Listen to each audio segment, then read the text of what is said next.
ഈ രശ്മി എങ്ങനെയാ? അതിരാവിലെ എഴുന്നേക്കുന്ന പ്രകൃതക്കാരിയാണോ? അല്ല സാറേ, രാവിലെ ചായ ഇട്ട ശേഷം ഞാനാ വിളിക്കാറ്. അപ്പോ നിങ്ങൾ എങ്ങനെ അകത്ത് കയറും?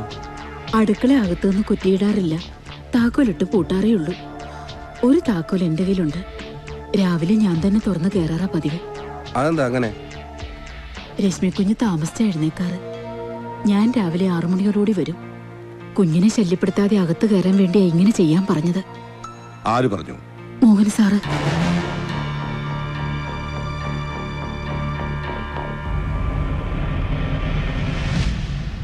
നിന്റെ പേരെന്താ? സുമേഷ്. ഇവിടെ കേറിക്കടാ. നീ എന്തിനാ രാവിലെ തന്നെ ഇവിടെ എത്തിയത്? പാലുകൊണ്ട് വന്നാണ് സാർ. നീയാണോ പാൽക്കാരൻ? കണ്ടിട്ട് അങ്ങനെ തോന്നുന്നില്ലല്ലോ. അല്ല സാർ, എന്റെ ഏട്ടനാണ് ഇവിടെ പാല് കൊടുക്കുന്നത്. ഞാൻ ബാംഗ്ലൂരിൽ നിന്ന് രാവിലെ വന്നതേ ഉള്ളൂ. ഞാൻ വരുമ്പോ ഏട്ടൻ ഉണർന്നിരുന്നില്ല. എന്താടാ ചേട്ടൻ ഉറക്കോൾ ചെയ്യുന്ന വേറെന്തെങ്കിലും ഏർപ്പാടുണ്ടോ? ഇവൻ പറഞ്ഞതൊക്കെ നേരാണോ? അതെ സാർ.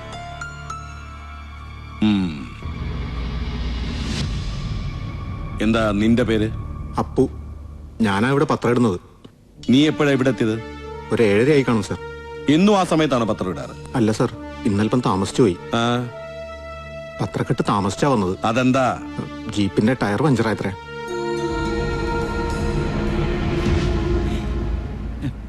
എന്താ നമ്മുടെ പേര്? തങ്കച്ചൻ. ഞാനാണ് ഈ വിവരം പോലീസിൽ അറിയിച്ചത്. ഓഹോ, ഈ നാട്ടിൽ എവിടെ എന്ത് നടന്നാലും താനാണോ പോലീസിനെ വിളിക്കാറ്? അല്ല സർ, ഞാനിവിടെ അയൽവക്കത്തുള്ള ഇവിടത്തെ ഫോണിൽ നിന്നാണോ വിളിച്ചത്? അതെ സർ. പിന്നെ ആരെയൊക്കെ വിളിച്ചു? വേറെ ആരും വിളിച്ചിട്ടില്ല. രാവിലെ നടന്ന സംഭവം ഒന്ന് വിവരിക്കാമോ?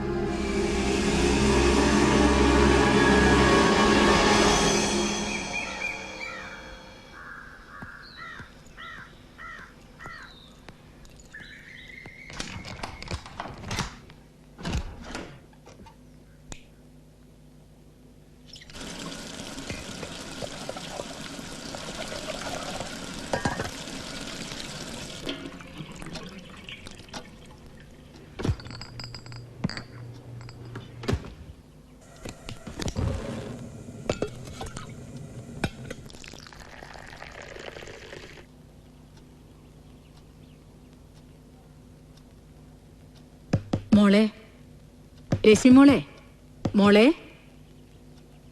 രശ്മി മോളെ. മോഹൻ സാറേ, മോഹൻ സാറേ, മോഹൻ സാറേ.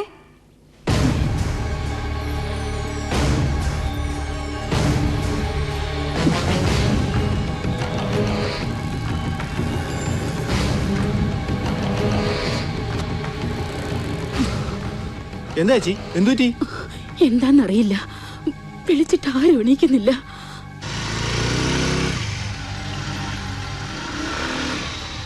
Hi, good morning. സോറി കേട്ടോ, ഏട്ടൻ ഇന്നലെ എവിടെയോ പോയിട്ട് താമസിച്ചാ വന്നത്.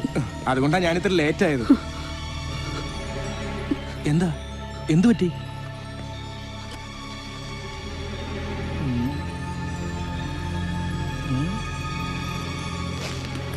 എന്താടോ അവിടെ തന്നെ നിന്ന് ബാക്കി വീട്ടിലൊന്നും പത്രം ഇടുന്നില്ലേ?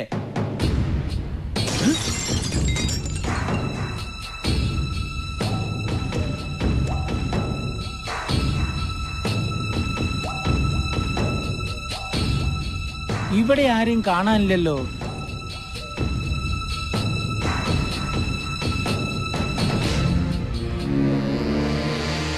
എന്താ, എന്തു പറ്റി? അതെ, ഇനി അവരാരും ഇവിടെ ഇല്ലേ? ഇന്നലെ രാത്രി ഞാൻ പോകുമ്പോ രണ്ടുപേരും കൂടി ഉണ്ടായിരുന്നതാ. അല്ല, അത് കഴിഞ്ഞ് അവരങ്ങനെ പുറത്തേക്ക് പോയിട്ടുണ്ടെങ്കിലോ? ഇന്നലെ രാത്രി ഒരു 8 മണിക്ക് മോഹൻ ബൈക്കിൽ പുറത്തേക്ക് പോയിട്ടുണ്ടായിരുന്നു. പക്ഷെ രശ്മി കൂടി ഉണ്ടായിരുന്നില്ല. രാത്രി ഒരു 11 മണി വരെ മോഹൻ തിരിച്ചു വന്നിട്ടുമില്ല. എന്റെ വീട്ടിലിരുന്ന ബൈക്കിന്റെ ശബ്ദം കേൾക്കാലോ. ഇതിനകത്ത് ആള് കിടപ്പുണ്ട്. നിലത്താ കിടക്കുന്നേ. എവിടെ? ഇവിടെ ആരെയും കാണുന്നില്ലല്ലോ. ആ കണ്ണാടിയുടെ താഴ്ഭാഗത്ത് നോക്കിയേ, അതീ കാണാം. ആ, ഇപ്പൊ കാണാം. എവിടെ? ഇതിനകത്ത് ആളുണ്ട്, കാല് കാണാം. മോളെ, രശ്മി മോളെ. എന്താ ചെയ്യാ? വാതില് പൊളിച്ചകത്ത് കയറിയല്ലോ. എന്തു പറ്റിന്നറിയാതെ ദേ ജീവനുണ്ട്. ഏ? കാലനങ്ങുന്നത് ഞാൻ കണ്ടു. ഈശ്വരാ. അങ്ങനെ പിടിച്ചാലൊന്നും തുറക്കില്ല. ചവിട്ടി പൊളിച്ചേ പറ്റൂ. മോളെ, അതുകൊണ്ട് കാര്യമില്ല, ചവിട്ടി പൊളിക്കാം. രശ്മി മോളെ.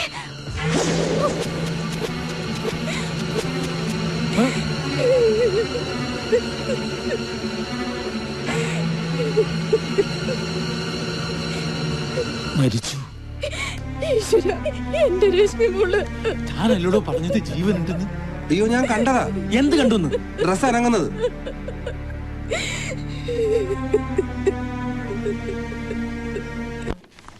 ഒരു അസ്വാഭാവിക മരണം നടന്ന മുറിയിലേക്ക് പോലീസ് എത്തുന്നതിന് മുമ്പ് കയറിയാൽ ഉണ്ടാവുന്ന ഭവിഷ്യത്ത് എന്താണെന്ന് അറിയാവോ? അല്ല സർ, ജീവൻ ഉണ്ടെന്ന് പറഞ്ഞപ്പം എന്തോ അപകടം പറ്റി കിടക്കുകയാണ്, ഉടനെ ആശുപത്രിയിൽ എത്തിക്കണം എന്നാ തോന്നിയത്. എന്നിട്ട് ജീവനുണ്ടെന്ന് പറഞ്ഞവൻ എന്ത് ചെയ്യും? അവൻ ജീവനും കൊണ്ട് ഓടി. അവൻ എന്ത് ചെയ്യടോ? അറിയില്ല സർ. അറിയില്ലെന്നോ? ഇല്ല സർ, സ്റ്റേഷനിലേക്ക് ഫോൺ ചെയ്യാൻ ഞാൻ ഈ മുറിയിലേക്ക് പോന്നു. ബാക്കിയുള്ളവരൊക്കെ പുറത്തേക്ക് ഇറങ്ങി അല്ലേ? ആ. നിങ്ങൾ ഇതിനു മുമ്പ് അയാളെ കണ്ടിട്ടില്ല? ഇല്ല സർ. ഫോൺ ചെയ്ത ശേഷം താൻ എന്ത് ചെയ്തു? വീട് പൂട്ടി പുറത്തേക്ക് ഇറങ്ങി സർ. എന്തിനാ വീട് പൂട്ടിയത്? അപ്പോഴേക്കും ചുറ്റുവട്ടത്തുള്ളവരൊക്കെ വിവരം അറിഞ്ഞ് വന്നു തുടങ്ങിയിരുന്നു. വരുന്നവരൊക്കെ വീട്ടിനുള്ളിലേക്ക് കയറി നോക്കണ്ടെന്ന് കരുതിയാ സർ. എന്റെ അമ്മോ, എന്തൊരു ഉത്തരവാദിത്വ ബോധം. അപ്പോ നിങ്ങൾ ആരും പിന്നെ അയാളെ കണ്ടിട്ടില്ല? ഇല്ല സർ, ആ ഒരു മാനസികാവസ്ഥയിൽ ആരും അതൊന്നും ശ്രദ്ധിച്ചില്ല. Excuse me please. ഇവരുടെ അഡ്രസ് വാങ്ങിയിട്ട് ഇവരുടെ പോയിക്കോളം പറ. സർ.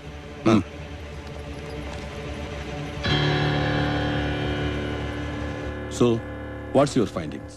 മുറിയുടെ വാതിലിലും ജനലിലും ഇപ്പോൾ പോയ 4 പേരുടെയും പ്രിന്റ്സ് ഉണ്ട്. മുറിക്കകത്തും വിഷക്കുപ്പിയിലുമെല്ലാം മരിച്ച സ്ത്രീയുടെ പ്രിന്റ്സ് മാത്രമേ ഉള്ളൂ. പിന്നെ മുറിയിൽ പലയിടത്തായി ഒരു മെയിൽ പ്രിന്റ് കാണുന്നുണ്ട്. മോസ്റ്റ് പ്രോബബ്ലി അത് അവരുടെ ഹസ്ബൻഡിന്റെ ആവാം. What about him? മിസ്റ്റർ മോഹനെ ലൊക്കേറ്റ് ചെയ്തോ? കിട്ടുന്നില്ല സർ. മൊബൈൽ സ്വിച്ച് ഓഫ് ചെയ്തിരിക്കുകയാണെന്ന് തോന്നുന്നു. അയാൾ എങ്ങോട്ടാ പോയിരിക്കുന്നത്? കൊല്ലത്തിനാണെന്നാണ് അറിയാൻ കഴിഞ്ഞത്. അവിടെ എത്തിയാൽ അറിയിക്കാൻ ഏർപ്പാട് ചെയ്തിട്ടുണ്ട് സർ. സർ, മിസ്റ്റർ മോഹന്റെ പ്രിന്റ് ഓഫീസിലേക്ക് എത്തിച്ചാൽ നന്നായിരുന്നു. We will do that. Sir. Shall I leave now, sir? Okay. Body postmortem ചെയ്തിട്ട് ബന്ധുക്കൾക്ക് വിട്ടുകൊടുത്തത്. You get the postmortem report and come to my office. We will discuss there. കഴിയുമെങ്കിൽ mister മോഹനെ നേരിട്ട് വിവരം അറിയിക്കാൻ ശ്രമിക്കും. വിവരം അറിയുമ്പോഴുള്ള അയാളുടെ immediate response, that's very important. Sir.